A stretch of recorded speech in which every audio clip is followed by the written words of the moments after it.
This circuit is brought down in two separate circuits. The op amp, which runs from a dual supply of 5 volts and minus 5 volts, to a Smith inverter and a 555 monostable circuit.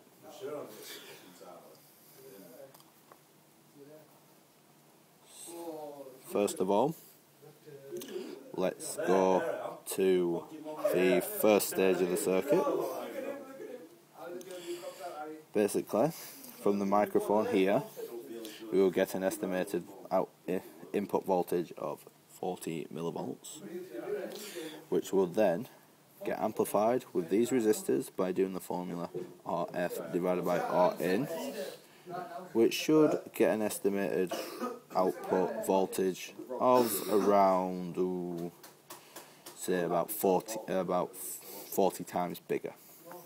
So you should get about 4 volts out.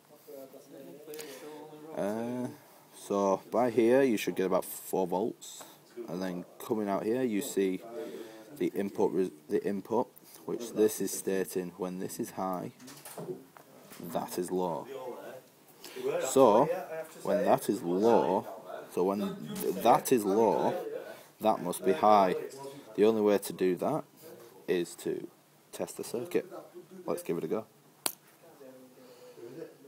And there you see it, the light has switched on.